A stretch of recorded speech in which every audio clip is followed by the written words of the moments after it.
बांग्लादेश के हालातों का जिक्र भले ही देश में हो रहा हो, लेकिन कुछ नेताओं के जो सुर हैं वो भी इसकी वजह से बिगड़ रहे हैं। मध्य प्रदेश के पूर्व मंत्री सज्जन सिंह वर्मा ने एक बयान दिया है। उन्होंने कहा है कि श्रीलंका और बांग्लादेश के बाद अब अगला नंबर भारत का होगा।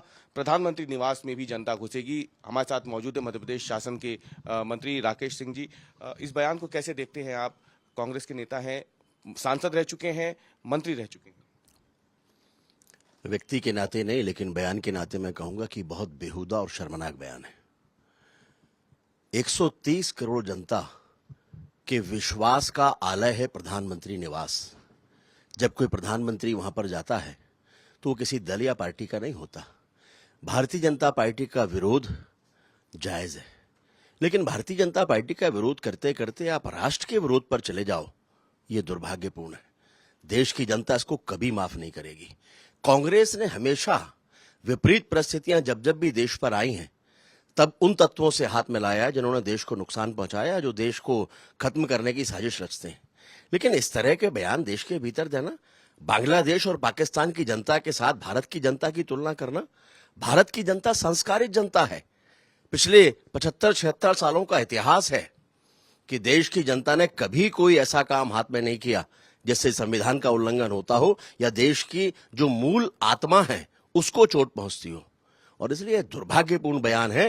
कांग्रेस को इसके लिए देश से माफी मांगना चाहिए। सलमान खुर्शीद भी हैं, आपने भी उनके साथ काम किया, वो भी सांसद हैं, लेकिन उन्होंने भी ये बयान दिया। ऐसा नहीं कि सिर्फ सज्जन सिंह वर्मा। मैं इसीलिए कह रहा हूं कि व्यक्ति के नाते नहीं, मैंने कहा है कि बयान के नाते, और बयान किसी का भी हो, मैंने कहा है कांग्रेस को माफी मांगना चाहिए। ये कांग्रेस की मानसिकता को दर्शाने वाला बयान है।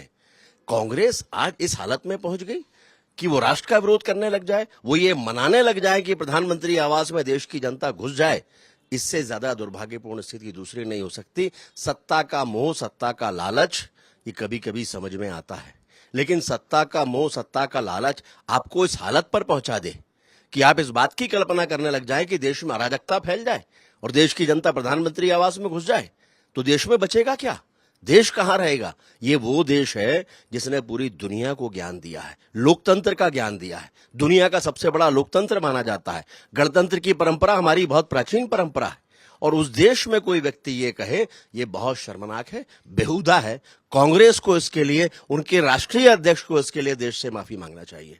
बांग्लादेश जैसे हालात भारत के भी हो सकते हैं, ये कहना है कांग्रेस के नेताओं का। सलमान खुर्शीद हों, मध्य प्रदेश के पूर्व मंत्री सज्जन वर्मा हों, उन्होंने ये बयान दिया है, जिसके बाद भारतीय जनता पार्टी ने बड़ा हमला बोला है। हमारे साथ इस समय मध्य प्रदेश विधानसभा के पूर्व प्रोटेम स्पीकर रामेश्वर शर्मा मौजूद हैं। इस बयान को कैसे देखते हैं आप कांग्रेस के नेताओं के? एक दिल्ली के भी हैं, एक मध्य प्रदेश के। ये कांग्रेस की गिरती हुई मानसिकता है। कांग्रेस जो है अलगाववाद की तरफ बढ़ रही है। मुझे लगता है कि सज्जन सिंह वर्मा और सलमान खुर्शीद ये राहुल गांधी और सोनिया गांधी को विचार करना चाहिए कि ये जमाते इस्लाम के कार्यकर्ता हैं कि कांग्रेस के कार्यकर्ता हैं। ये वही कांग्रेस है जिसके पूर्वजों ने आजादी के लिए संघर्ष किया है। क्या ये इस तरह की भाषा बोलेंगे? भारत का प्रधानमंत्री है, देश का प्रधानमंत्री होता है। भारत में क्या अलगाववाद लाना चाहते हो? भारत में जमात इस्लाम खड़ी करना चाहते हो? भारत में आग लगाना चाहते हो? हमें पता है कि कांग्रेस की जो दंगा कराने की स्टाइल है, आप कांग्रेस के हाथ जो है खून में रंगे, निर्दोष सिखों को जलाकर आपने अपराध किया है। हमें मालूम है कि असम और मेघालय जलाने में भी आपका योगदान है। इस देश में जातिगत हिंसा भड़काने में भी कांग्रेस का योगदान है। लेकिन सलमान खुर्शीद जी और सज्जन सिंह वर्मा जी और कांग्रेस के नेता श्रीमान राहुल गांधी जी और सोनिया गांधी जी और खड़गे साहब, आपसे विनम्र प्रार्थना है कि एक बार महात्मा गांधी के चेहरे की तरफ देखकर, बाबा साहब अंबेडकर के संविधान की तरफ देखकर फिर विचार करके इन नेताओं को सबक सिखाने की बात जरूर करना। ये भारत है, यहां जिन्नाओं को कुचला जा सकता है।